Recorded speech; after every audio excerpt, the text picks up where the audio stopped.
The number one fault for failing your driving test in the UK at the moment is poor observations at junctions. Now the DVSA has broken this down into 7 sections, which I'll do it down in the description below, so you can have a little look at it. I'll also put a link to the government website so you could see what the failing factors are on the driving test. So the number one fault is failing to judge speeds of approaching vehicles. So what that means is whenever you're coming out of a junction or when you're turning into a junction, you're not recognizing the speed of the vehicles coming towards you, and you cause them to slow down as you're pulling out or pulling in. So if you're turning into a junction, turning right, and there's a vehicle coming towards you, you are turning in front of them and you're causing them to slow down. Or when you're pulling out of a junction, turning left or right, you are causing the vehicles coming from the left or right to actually slow down to give you time to pull out. Whenever we're pulling away from junctions, we shouldn't be slowing anyone down with their journey. So what we're going to look at is how we can actually fix this fault. So just moving away, good look around as usual. Don't forget to check over that shoulder before you pull away. And we're going to be coming up to a T-junction, a giveaway junction, and we're just going to turn left just to show what we can do to actually fix this fault. So the junction is up ahead, end of the road, and we're just going to be turning left. So I'm just going to talk through what we should be doing, where we should be looking, and what we should be looking for.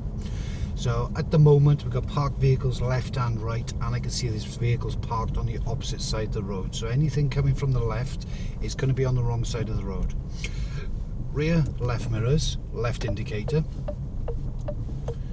I'm going to put myself into position, slowing down, clutch down. Now I can see that there's vehicles parked on my left as well. So I'm going to look left and right, make sure everything's safe. Just creep out and then move away. When you approach these roads, if you believe that you're going to cause somebody slowing down, you should be stopping and waiting for them to go. So what we do from driving instructor point of view, we try and teach what we call walk across, drive across. So if you believe that you can walk from the giveaway line to the opposite side of the road without being hit by anything coming towards you, then it should be safe. If you feel that you've got to jog or you've got to run, we don't do it. We just wait patiently and wait for those vehicles to go past. We need to make sure that it's safe and we're not causing any obstruction to any other road user. So the next reason for poor observations when failing your driving test is on everybody's favourite junction, the dreaded roundabout. So it's moving out into a roundabout when there are vehicles already inside that roundabout. So the highway code says that we should give priority, or must give priority, to vehicles already in the roundabout. So I'm going to be turning right, so rear and right mirrors. If I'm not sure, this van's blocking my view, I'm going to slow down, first gear, still using the walk across, drive across method. If I can walk to that roundabout without anything hitting me, I can go. There's a vehicle coming round, so I wouldn't be able to walk now if they were crossing my path. So move into the roundabout. The observations on the way out is rear and left mirror to make sure that we know what's behind us, nothing's already squeezed up the side of us, and the left indicator. So the next point I'm going to cover is no observations at all, and it sort of links in with crossroads. And what the examiners again are saying, that DVS is saying, is that there's no observations. Now I'm not going to do a junction where I'm not looking at all. It's too dangerous, it's going to cause an accident, so I'm not going to do it. The second part is going across crossroads and not recognising that there's a crossroads. So up ahead I've got a crossroads coming up. I can see that there's a give way triangle on a signpost on my left hand side, just after these couple of parked cars. I'm going to go straight ahead, check my rear and right mirrors. I can see that there's a give way triangle on the floor. I've got to wait for this lady to cross the road, and then I can move forward. Any pedestrians waiting to cross a door of a junction, you should be waiting for them. So I'm going to stop at the give way line. I've got to give way to vehicles coming from left to right and potentially in the junction I'm going into. So I'm just going to creep forward, still looking left and right as if I was just walking across the road, and then moving away. If there was somebody waiting to cross the road on the other side of the crossroads, I'd wait back at the first give way line to make sure that they cross the road first. So the next observation fault, which the examiners are coming out with, is that you're overshooting, or learners taking the test are overshooting the junction without actually looking. So the key thing to this, I'm going to turn right at this crossroads. If you put your clutch down about 3 cars away from the junction when you believe you've got to stop, and then you can just roll in to a nice gradual stop.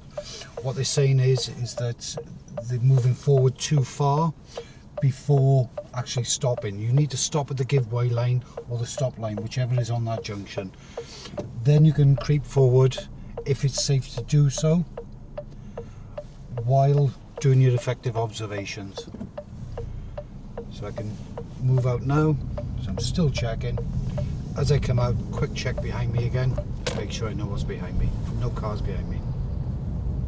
So the next fault is for dual carriageways, and it's when joining a slip road. Sorry, joining from a slip road. And the fault here is that students are assuming, or drivers are assuming, that they're just able to join the carriageway without checking or without giving way to vehicles already on that dual carriageway. So I've got a dual carriageway coming up, and I'm going to show what we should be looking for. But what we need to make sure of as well is that we are anticipating things, and we are trying to get up to speed the best we can to join the traffic which is already on the carriageway. So dual carriageway is just at the end of this slip road. So I'm going into a 30-mile-an-hour zone, so I'm going to start to build the speed up. Taking it to 30 mile an hour. Now I can see the dual carriageway. I'm already checking what's behind me before I start to increase my speed. And I got a vehicle coming up my right hand side. So I'm going to put my indicator on to let them know that I'm going to pull out. They are pulling out, they're going straight into the outside lane. So I'm just going to check over my shoulder as well, just to make sure I know where they are. If there's something coming down this carriageway and they're not allowing you to come out, you'd have to slow down in that slip road and then join when it's safe. Same thing when we're overtaking vehicles. Check our rear, right mirrors, right shoulder, right indicator. Make sure it's safe. If the vehicles now which have joined the carriageway have started to speed up, we have to come back in as long as it's safe to do so. So I'm going to check my rear, my left mirrors, left indicator, left shoulder to make sure I haven't missed anything, and then come back into place. Same thing when we come in off the dual carriageway, we need to make sure that everything's safe, which sort of rolls into the next fault, is not checking that it's safe to proceed when turning left. So we're turning left off a dual carriageway, but I will cover the left turn a bit later. So this is a 50 mile an hour road, and I'm just going to keep going until we actually get to the slip road, which is coming up in about half a mile time. So just to confirm, when you are joining a dual carriageway, you must give way to vehicles already on the carriageway. They have priority over you. So if it's not safe to join, or there's not a safe gap for you to fit into, you must slow down and potentially stop in that slip road. You are joining a dual carriageway. You're joining a new road, so you have to make sure it's safe. So the slip road is coming up, and it's just after the next bend. So I'm still doing 50 mile an hour. I'm checking behind, I'm checking my side mirrors, I'm making sure that everything is safe. And I'll see a marker on my left hand side to tell me when the slip road is coming up. Now you normally get 3, 2, 1. We got a 2. So mirrors. I'm going to signal just before the 1. I'm coming off the gas just because I'm doing 47, 48 mile an hour. I'm checking in front, cancelling the indicator. Now I'm going to brake, and I can see that everything has stopped in front of me. There are part-time traffic lights, so I'm going to just put my clutch down while I'm braking and pick first gear because I can see that the vehicles are stopping. I'm not lifting the clutch back up yet, just controlling with the brake. So this goes back to an earlier part of the video where I said that students and people taking the driving test are pulling out onto roundabouts when there are vehicles coming from my right. So I'm just going to wait back at the stop line here just in case those traffic lights start to work again. I'm going to move forward. There's vehicles coming from my right. They are in the middle lane, so I can pull out. And then I got a roundabout just around the corner.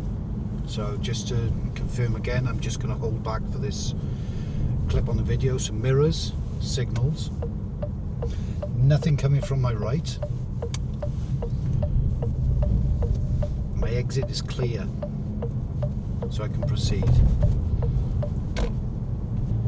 So the last part of this video now for the faults for observations is when turning left, you're not looking left. It's as weird as it sounds, you're not checking to make sure that it is safe to proceed. So what I'm going to do is just take the next left turn and just going to show what we're looking for when we're actually turning left.